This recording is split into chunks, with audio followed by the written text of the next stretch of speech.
Hey guys, this is Cherie. We're supposed to post this video yesterday, but we are in Gunnersville and we were up on a bluff on the lake, and have had some rough time getting some reception up here. So reception, that would be with the phone. Internet, anyway. So I'm outside right now, which couldn't be better weather. It's actually not raining for the first time in several weeks, I feel like. And the pollen is not going around like crazy yet, and so it feels really nice out here. So anyway, I just wanted to kind of talk about my journey with reading the book The One Thing, and how it really has impacted my life, and it's impacted on the way that I'm going to start doing things differently in my life. I really feel like this was a book I needed to read, and I'm just really happy that I had the opportunity to be surrounded by others who are reading it as well, and have some leadership, and just really dive into it and pick it apart and apply it where I can. So I took some notes. I'm going to read from them a little bit, but those of you that know me, I have two busy boys. I have a 2 and a 4-year-old, and I'm an assistant to two pretty great people, as you may know as well.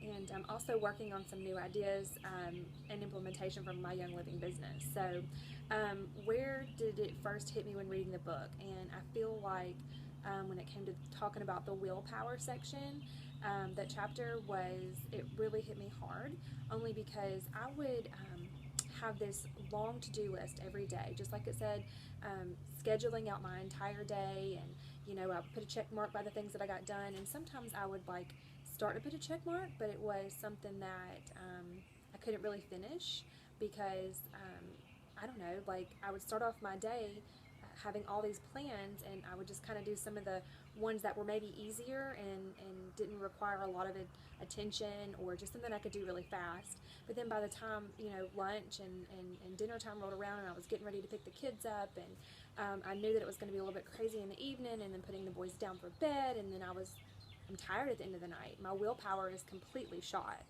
And so I know better now that when it comes towards the end of the night, I'm pretty much not going to do anything that requires a lot of thinking. I just can't do it. And so I know that my willpower is in the morning. I need to start waking up a little bit earlier before I get my kids up, and start getting them ready for school. And I think that that's really going to help me knock out some essential things in the morning time and just spend some good quality time on them. They're super important. They're going to be my one thing for the day, and I really need to focus on it. And all those other little things afterwards, I feel like they're the things that don't require a lot of brain power, so I can do those things at night, and I can actually put that check mark by the thing that I wanted to do. So and that would make me feel accomplished, and it would make me feel better about my day and create a lot less anxiety and stress. Another thing is multitasking. I thought that I was the world's best multitasker, and I actually pride myself on it until I was reading the book, and it's talking about it's pretty much a lie.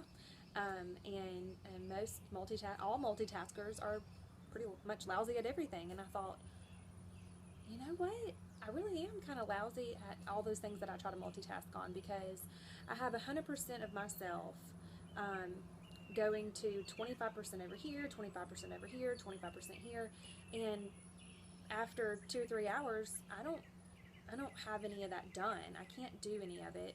I'm constantly thinking about what else I need to do, and I just don't feel good about not being present 100%.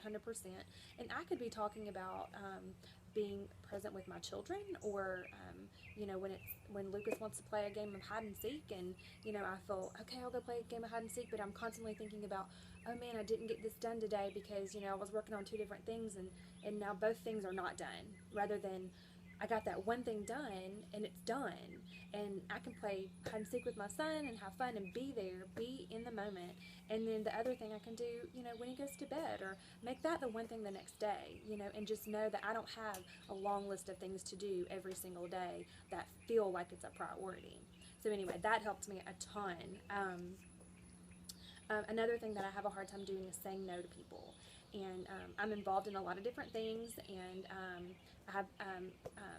I'm pretty busy. I have a pretty busy schedule, and people will ask, and it's because I'm everywhere.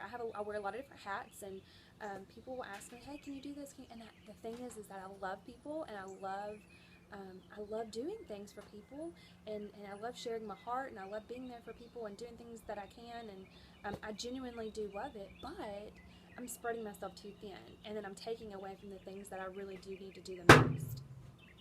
Something just fell.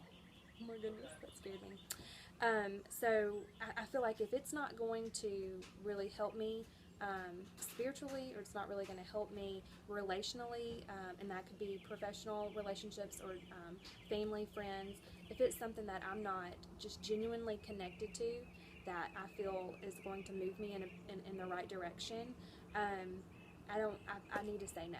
I just need to say no, and be okay with it. So that's something that I'm going to be working on as well.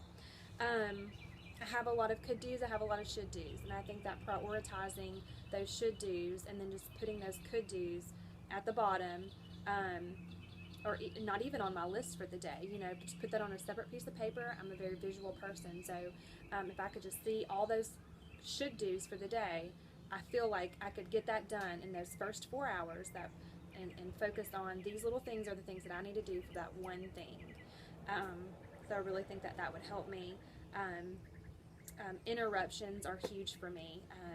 Being on social media as much as I am, and people not just texting or PMing me, or calling me or emailing me. So I have all these several ways, just like everybody else in the world does, for people to interact with me, and I constantly let that interrupt something that I'm doing during the day, and I feel like I'll get a message, and I'll just say something back like, I'll get back with you in a little while, and then now I've read that message, it's not sticking out to me anymore, and I've had an interruption in whatever I'm doing, and so I feel like I really need to just not read it at all when I hear, or maybe just turn my phone off, do whatever I'm doing, and then come back to it. Time block that. I'll do something for, I'll do my one thing and focus on it for the first 4 hours, and then maybe around lunchtime, after lunch, then I can focus on answering my messages and actually getting back to them in a genuine manner, and knowing what I'm doing, writing the notes down that I need to in my calendar for whatever the conversation is about.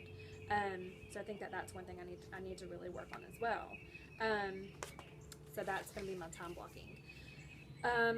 What I'm doing now, as far as how I'm applying this, is really working on a habit.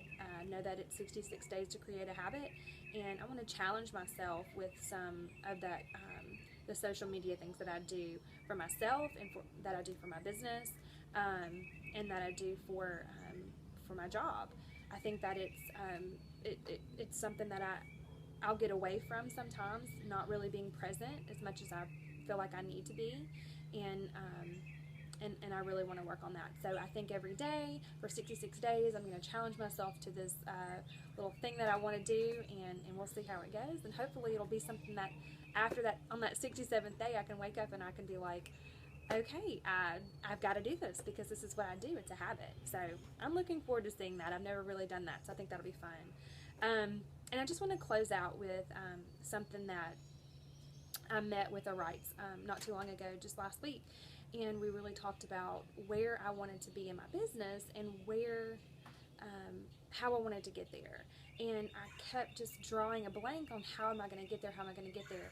I've been doing the business now for almost a year, and well, a little over a year now, and I feel stagnant in a lot of areas. So I was just told, why don't you just find your passion? Just find your passion, and then it'll fall into place with Young Living. Young Living is so wide. I feel like there's so many aspects of Young Living that you can dive into. I've seen it. I've read about it. I'm locked into a few of the things as well.